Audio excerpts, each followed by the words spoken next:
Mengenal otak manusia, jaringan kontrol dan mode default yang menakjubkan. Pernahkah Anda merasa kebingungan saat mencoba fokus bekerja, tapi tiba-tiba ingat tentang liburan yang menyenangkan? Atau bahkan, saat Anda berusaha keras menyelesaikan tugas, tetapi otak mulai merenung tentang kenangan lama? Tahukah Anda bahwa otak kita sebenarnya memiliki dua jaringan yang bekerja dengan cara yang sangat berbeda, tapi sangat saling mendukung?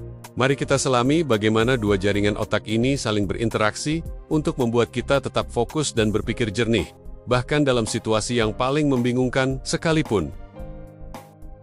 Otak manusia merupakan pusat pengolahan informasi yang sangat kompleks. Ada dua jaringan utama yang bertanggung jawab atas pengambilan keputusan dan pemrosesan informasi, yaitu jaringan kontrol dan jaringan default. Meskipun kedua jaringan ini terlibat dalam tugas yang sangat berbeda, mereka bekerja sama untuk menjaga agar kita bisa berfungsi secara optimal dalam berbagai situasi.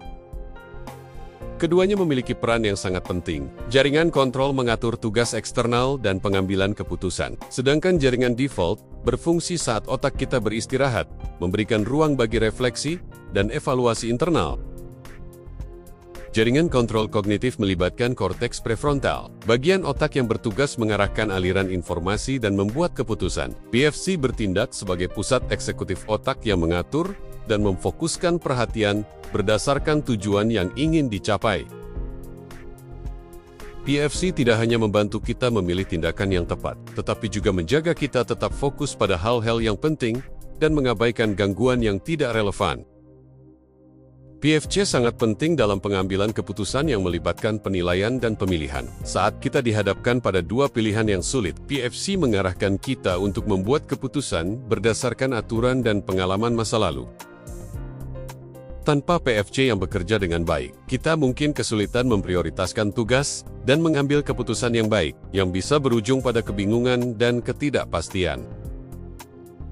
Salah satu kekuatan terbesar dari PFC adalah kemampuannya dalam memilih tujuan dan mengubah strategi berdasarkan kebutuhan yang muncul. Ketika kita menghadapi kesulitan, PFC akan membantu kita untuk menyesuaikan strategi dengan lebih efektif. Contohnya, jika strategi yang kita pilih sebelumnya tidak berhasil, PFC akan memicu kita untuk mengubah pendekatan dengan cara yang lebih tepat untuk mencapai tujuan yang diinginkan. Di sisi lain, kita memiliki jaringan default yang aktif saat otak tidak terfokus pada tugas eksternal. Jaringan ini dikenal dengan nama Default Mode Network (DMN) dan terlibat dalam introspeksi serta evaluasi internal.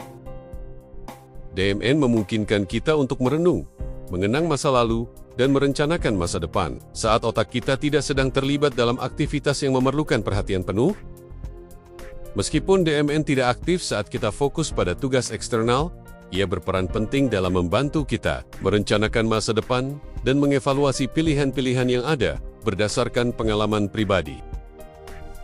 DMN memungkinkan kita untuk melakukan refleksi mendalam tentang kehidupan kita, membantu kita belajar dari masa lalu, dan membuat keputusan yang lebih baik untuk masa depan.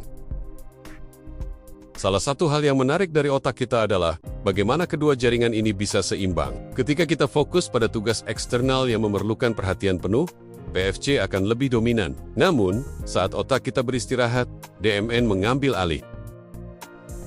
Keseimbangan yang dinamis ini memungkinkan otak untuk tetap efisien, berpindah antara tindakan aktif dan refleksi, serta membuat kita siap untuk tantangan berikutnya.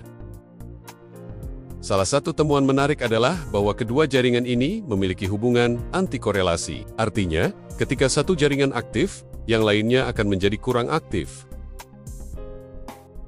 Misalnya, saat kita memecahkan masalah yang membutuhkan fokus tinggi, PFC akan aktif dan DMN menjadi lebih tenang. Sebaliknya, saat kita merenung, DMN aktif dan PFC cenderung lebih rileks. Otak kita sangat efisien dalam mengoptimalkan penggunaan energi. Ketika kita menghadapi tugas yang kompleks, otak tahu untuk memfokuskan energi pada PFC, sementara DMN beristirahat. Dengan cara ini, otak kita bisa memaksimalkan kapasitas kognitif untuk tugas-tugas yang lebih penting, menjaga keseimbangan agar tidak mudah lelah atau stres. Setelah kita selesai dengan tugas yang memerlukan perhatian penuh, otak kita beralih ke mode default untuk refleksi dan evaluasi. Proses ini memungkinkan otak kita untuk mengevaluasi hasil dari apa yang telah dilakukan, merencanakan langkah selanjutnya, dan menjaga kesehatan mental. Keseimbangan antara kedua jaringan ini sangat penting dalam membantu otak beradaptasi dengan tuntutan yang berbeda. Ketika kita berhadapan dengan tugas yang menantang, otak memfokuskan energi pada PFC. Namun, setelah itu, kita beralih ke DMN untuk merenung dan merencanakan. Kemampuan beradaptasi ini memungkinkan kita untuk tetap tenang dan efisien dalam berbagai situasi, baik itu pekerjaan atau waktu luang. Dalam kehidupan sehari-hari, kita seringkali berhadapan dengan berbagai tantangan yang memerlukan kita untuk berpindah antara tugas dan refleksi internal.